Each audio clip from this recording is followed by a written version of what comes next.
আসসালামু আলাইকুম ভিউয়ার্স, আপনাদেরকে ওয়েলকাম জানাচ্ছি আমার নতুন একটি ভিডিও দেখার জন্য।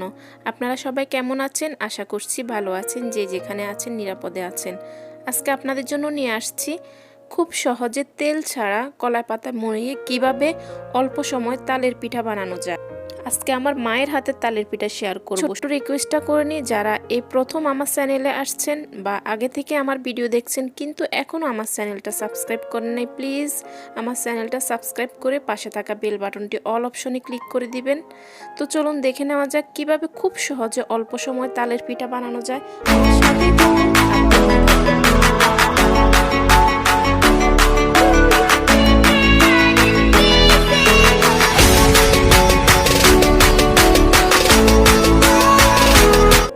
প্রথমে আমি তাল নিয়ে নিয়েছি।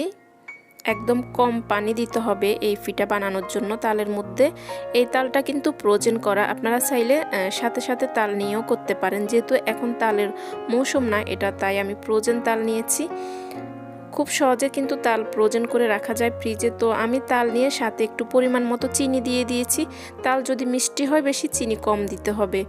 আপনারা আপনাদের ইচ্ছা মতো চিনি দিয়ে নেবেন। আর এখানে আমি দিয়ে দিচ্ছি এখন চালের গুঁড়া। চালের গুঁড়া প্রথমে এক বাটি দিয়ে ভালোভাবে মেখে নিতে হবে। তো আমি এক বাটি দিয়ে আর একটু দিয়ে এখন ভালোভাবে মেখে নিচ্ছি। আজকে আমি আমার মায়ের হাতের তালের পিঠা আপনাদের সাথে শেয়ার করছি, তাই আমার মাই বানাচ্ছে আর আমি আপনাদের সাথে শেয়ার করছি। তো চিনি আর চালের গুঁড়া দিয়ে প্রথমে ভালোভাবে মেখে নিতে হবে। তো একটু নরম মনে হচ্ছে, তাই আর একটু চালের গুঁড়া দিয়ে আবার ভালোভাবে মেখে নিতে হবে। এই কাজটা কিন্তু হাত দিয়ে করলে পারফেক্ট হয়, আপনারা চাইলে চামচ দিয়ে করতে পারেন, সেক্ষেত্রে কতটুকু মসৃণ হবে আমি জানি না। এখন দিয়ে দিচ্ছে নারকেল। নারকেল বাটা লাগবে না, ব্লেন্ডার করা লাগবে না, জাস্ট এভাবে দিয়ে ভালোভাবে মেখে নিতে হবে। এখানে মাখাটা কিন্তু খুবই জরুরি, তাহলে স্মুথ হবে পিঠাটা।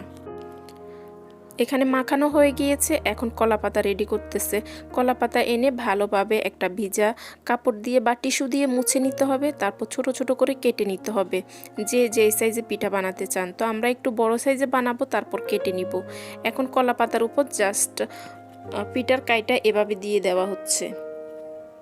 এটাই, এখানে কোনো তেল লাগবে না, কোনো ঝামেলা নাই, এই পিঠার মধ্যে খুব ইজিলি হয়ে যায়। তো এভাবে করে দিয়ে পাশ থেকে জাস্ট ডাকনা দিয়ে দিতে হবে। কলা পাতাটা এমনভাবে নিতে হবে যেন একটা দিয়ে ডাকনা দেওয়া যায়, ইচ্ছা করলে দুইটা দিয়েও দেওয়া যাবে। আর চুলায় একটা তাওয়া বসিয়ে রেখেছে, তাওয়াটা গরম হয়ে যাওয়ার পর জাস্ট পিঠাটা বসিয়ে দিয়েছি। এই পিঠাটা খুবই অল্প সময় হয়ে যায়, 2 থেকে 3 মিনিট লাগে। 3 মিনিট পুরা লাগে না কখনোই।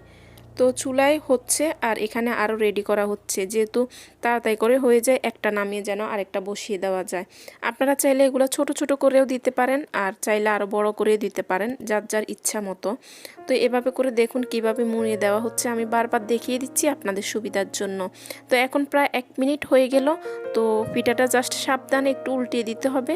এই যে দেখুন কিভাবে উল্টিয়ে দেওয়া হচ্ছে। উল্টিয়ে দেওয়ার জাস্ট আধা মিনিট পরে পিঠাটা হয়ে যাবে।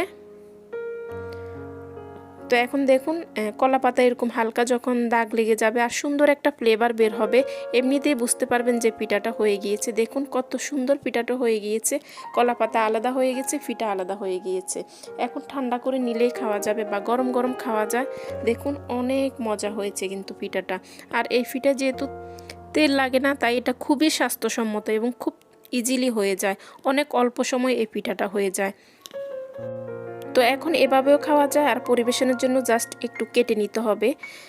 পিঠাটা আমার রেডি হয়ে গেল। কেমন লাগলো আমার ভিডিও অবশ্যই জানাবেন, আর আমার পরবর্তী ভিডিও দেখার আমন্ত্রণ রইল। পরিশেষে আবারও রিকোয়েস্ট করে নিই, প্লিজ আমার চ্যানেলটা সাবস্ক্রাইব করে আমার পাশে থাকবেন। আজকে এ পর্যন্তই, আল্লাহ হাফেজ, আসসালামু আলাইকুম।